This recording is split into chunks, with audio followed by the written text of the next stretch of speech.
विकाल भोजन। एके वेळी भगवान काशीराष्ट्रात मोठ्या भिक्षुसंघासह उपदेश करीत फिरत होते। तेथे भगवान भिक्षूंना उद्देशून म्हणाले, भिक्षू हो, मी रात्रीचे जेवण सोडले आहे।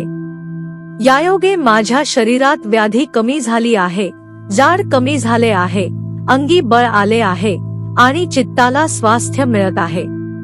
भिक्षू हो, तुम्हीही याप्रमाणे वागा। तुम्ही जर रात्रीचे जेवण सोडले तर तुमच्या शरीरात व्याधी कमी होईल, जाड कमी होईल, अंगी बळ येईल आणि तुमच्या चित्ताला स्वास्थ्य येईल। ठीक भंत, असे त्या भिक्षूंनी भगवंताला उत्तर दिले। त्यानंतर भगवान प्रवास करीत करीत किटागिरी नावाच्या शहरात आले।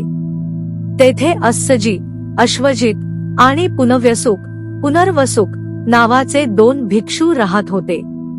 काही भिक्षू त्याजपाशी जाऊन त्यांना म्हणाले, भगवान रात्री जेवित नाही व भिक्षुसंघानेही रात्रीचे जेवण सोडले आहे।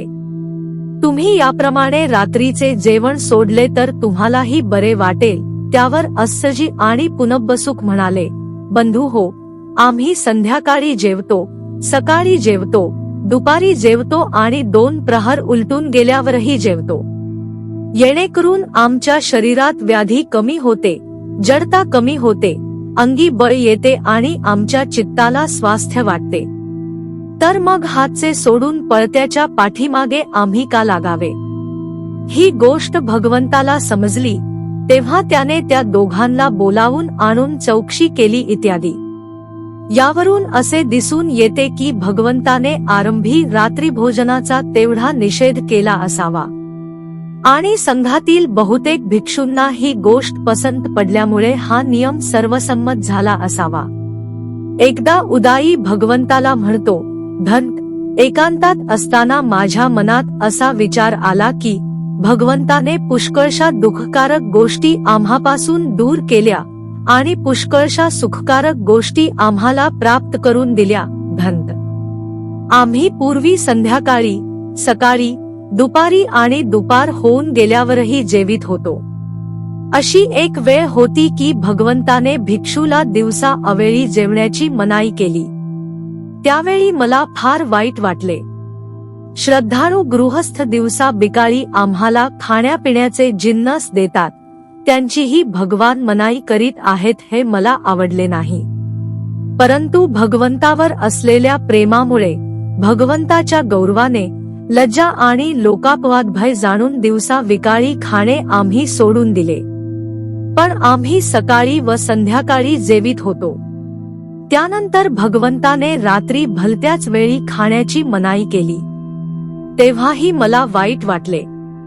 या 2 जेवणात जे उत्तम जेवण तेही आम्हास भगवान सोडाव्या सांगतो हे मला आवडले नाही। परंतु भगवंतावर असलेल्या प्रेमाने, भगवंताच्या गौरवाने आणि लज्जा व लोकापवाद भय जाणून आम्ही रात्री अवेळी जेवण्याचेही सोडून दिले। हा नियम करण्यापूर्वी भिखू अंधेया रात्री भिक्षाटन करीत असता गटारात किंवा घाणीच्या डबक्यात पडत असत, काट्यात शिरत, निजलेल्या गायीवर पडत, चोरी करून येणाऱ्या किंवा चोरी करण्यास जाणाऱ्या चोरांच्या तावडीत सापडत। मीही एके वेळी असाच भिक्षाटन करण्यास गेलो होतो। तेथे एक स्त्री आपल्या घराच्या बाहेरच्या बाजूस भांडी घाशीत होती। मला पाहून हे भूत आहे, हे पिशाच आहे, असे ती मोठ्याने ओरडली।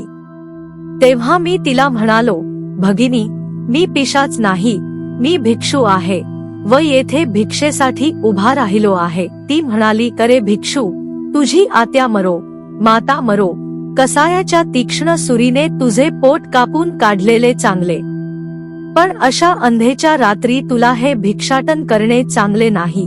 धन्त, या गोष्टीची जेव्हा मला आठवण होते तेव्हा भगवंताने पुष्कळशा दुःखकारक गोष्टी आम्हापासून दूर केल्या व पुष्कळशा सुखकारक गोष्टी आम्हाला प्राप्त करून दिल्या असे मला वाटते। या गोष्टीवरून असे दिसून येते की प्रथमतः भगवंताने भलत्याच वेळी खाण्याचा निषेध केला, तरी रात्रीच्या जेवणाचा निषेध केला नाही। नंतर सकाळी 12 वाजण्यापूर्वी एकदा व सायंकाळी सूर्यास्तापूर्वी एकदा अशी 2च जेवणे जेवण्याचा नियम केला असावा। भगवान स्वतः सकाळचे एक जेवण जेवित होते व भिक्षूंनाही तसे करण्यास उपदेश करीत असे, परंतु सध्याचा प्रघात असा आहे की अरुणोदयापासून मध्याह्न काळापर्यंत भिक्षूने वाटेल तितक्या वेळा खावे. 12 वाजल्यापासून दुसऱ्या दिवशी अरुणोदयापर्यंत विकाल समजला जातो.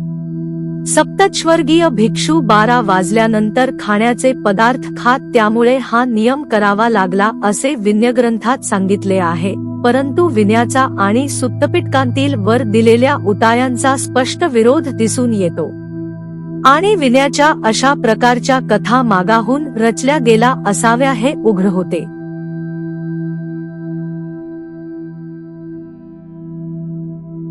भवतु सब्ब मंगल. साधु साधु साधु.